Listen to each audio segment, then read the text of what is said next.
warahmatullahi wabarakatuh. Perkenalkan, nama saya Anis Maratun Saleha. Di sini saya akan memperhatikan analisis data korelasi. Jadi, analisis data korelasi itu adalah suatu analisis dalam statistik yang digunakan untuk mengetahui hubungan antar variabel tanpa mempersoalkan pengaruh antar variabel tersebut. Jadi, pada kesempatan kali ini saya akan menganalisis data tentang faktor penyebab perceraian yang akan kita uji melalui 3 tahap. Pertama itu uji normalitas, kedua yaitu uji korelasi bivariat, dan ketiga yaitu uji korelasi parsial.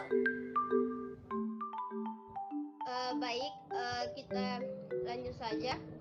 Untuk pada kesempatan kali ini saya akan menganalisis data korelasi tentang faktor penyebab perceraian, di mana faktor penyebab perceraian itu pertama faktor ekonomi identik dengan X1, perselingkuhan yaitu identik dengan X2, dan KDRT itu identik dengan X3. Dalam tahap pengujian analisis korelasi kita akan melalui 3 tahap pengujian. Pertama yaitu uji normalitas, kedua uji korelasi bivariat, dan ketiga yaitu uji korelasi parsial, di mana uji normalitas dapat menggunakan uji Kolmogorov, yaitu HO data berdistribusi normal, H1 yaitu data yang tidak berdistribusi normal. Untuk uji korelasi bivariat, di mana untuk mengetahui keeratan hubungan antara dua variabel dan untuk mengetahui arah hubungan yang terjadi. Dan selanjutnya yaitu uji korelasi parsial. Hubungan antara dua variabel dapat mengendalikan variabel lain yang dianggap mempengaruhi, artinya mengendalikan sama dengan menganggap konstan. Adapun angka indeks korelasi saya yaitu 0 sampai 30 termasuk rendah, 31 sampai 70 termasuk sedang, dan 71 sampai 100 itu termasuk tinggi. Untuk menganalisis data korelasi tentang faktor penyebab perceraian, maka kita membutuhkan data dan aplikasi SPSS. Kita masuk ke aplikasi data SPSS. Nah, karena datanya sudah saya buat terlebih dahulu, maka kita klik saja atau impor masuk data ke dalam aplikasi ini dengan cara klik file pada pojok kiri atas, terus kita klik impor data dan klik Excel. Kita pilih file yang sudah kita buat sebelumnya, lalu klik open. Klik OK. Kita tunggu datanya muncul, terus kita pindah pada variabel view, di mana untuk kliknya itu saya menggunakan 8. Dan labelnya untuk X1 itu saya gunakan ekonomi.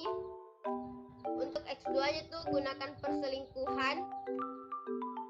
Dan X3 nya itu menggunakan KDRT. Kolomnya saya ganti menjadi 8.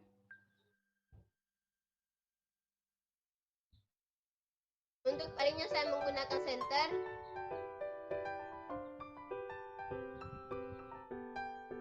Dan measure-nya itu tetap scale. Kita beralih pada data view. Untuk sebelum kita lanjut pada analisis data korelasi, kita terlebih dahulu analisis tentang deskriptif. Kita masuk pada analyze, terus kita klik deskriptif statif, dan di sini ada frekuensi, deskriptif, dan lain-lain. Kita klik saja yang frekuensi. Kita blok, terus kita pindahkan ke variabel. Lalu klik OK. Kita tunggu sehingga data hasil dari statis pada faktor penyebab perceraian, di mana sampel dari ketiga variabel ini masing-masing memiliki sampel 35. Untuk tabel frekuensi pada faktor perceraian ekonomi yaitu valid 10, frekuensinya 1, persennya 2,9, valid persennya itu 2,9, kumulatif persennya itu 2,9, dan seterusnya hingga ke bawah dengan total frekuensi yaitu 35, persennya 100,0, untuk valid persennya itu 100,0. Begitu pula dengan tabel frekuensi perselingkuhan, di mana validnya 25, frekuensinya 2, persennya 5,9, valid persennya 5,9, kumulatif persennya 5, saya ulangi, untuk tabel perselingkuhan yaitu valid 20, frekuensinya 2, persennya 5,7, valid persennya 5,7, kumulatif persennya itu 5,7 sampai dengan seterusnya, dengan total frekuensi yaitu 35, persennya 100,0, valid persennya itu 100,0.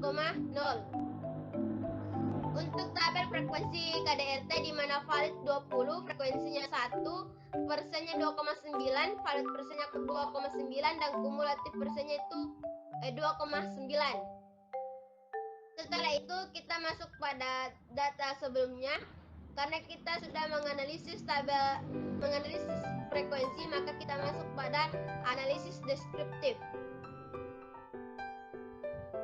Kita blok, masukkan ke variabel, terus kita klik OK.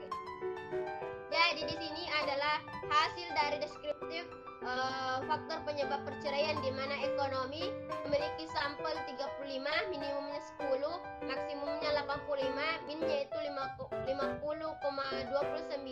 dan standar deviasinya itu 22,588. Pada faktor perselingkuhan yaitu sampelnya 35, minimumnya 25, maksimumnya 95, min atau rata-ratanya itu 56,91 dan standar deviasinya itu 20,005. Untuk KDRT memiliki sampel 35 juga, minimumnya 20, maksimumnya 95, min atau rata-ratanya yaitu 60,71 dan standar deviation yaitu 18,948, sehingga hasil dari keseluruhan sampel dari faktor penyebab perceraian yaitu 35.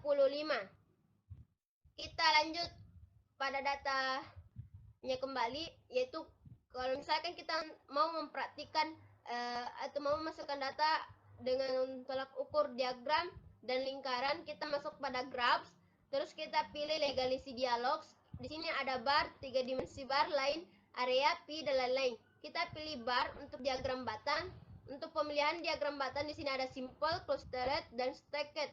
Di mana kita pilih simple, kemudian kita pilih di sini ada faktor penyebab perceraian, kita masukkan satu persatu. Pertama kita masukkan faktor ekonomi ke kategori eksis. Kita klik OK. Kita tunggu. Nah, di sini adalah diagram di sini menampilkan bahwa diagram batang pada faktor penyebab perceraian ekonomi, di mana faktor penyebab perceraian pada ekonomi yang sedang, kita lihat di angka 35 dan 55 memiliki tingkatan yang tinggi, sehingga dapat disimpulkan bahwa ekonomi yang sedang dapat membuat seseorang dapat melakukan perceraian di dalam keluarganya. Kita lanjut pada diagram batang untuk perselingkuhan dan KDRT.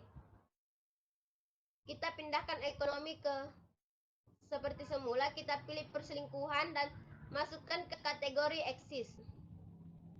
Klik OK. Nah, di sini sudah tampil untuk diagram batang dari faktor penyebab perselingkuhan, di mana data menunjukkan angka 35 yang paling tinggi, sehingga dapat disimpulkan bahwa perselingkuhan yang sedang dapat menyebabkan orang bercerai. Kita masuk juga pada data untuk diagram batang pada KDRT, kita masukkan ke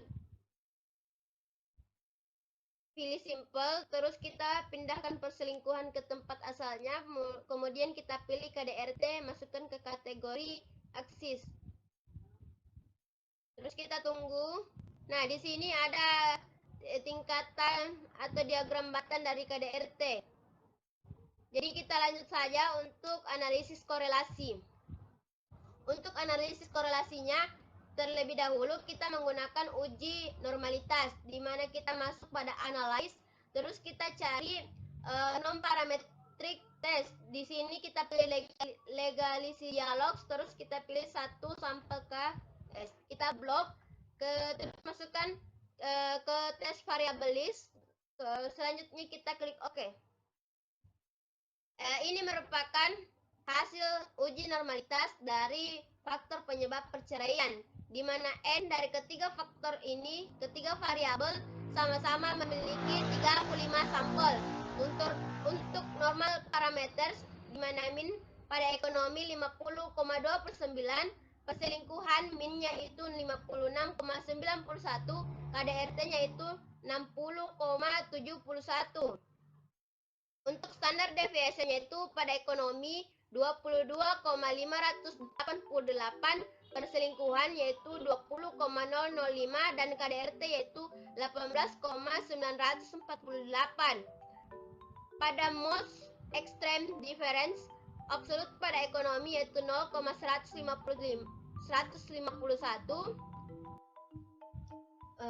Baik, kita lanjut. Untuk absolut pada ekonomi yaitu 0,151, absolut pada perselingkuhan yaitu 0,124, untuk KDRT-nya itu 0,104. Positif pada ekonomi yaitu 0,151, positif pada perselingkuhan yaitu 0,124, positif pada KDRT yaitu 0,104.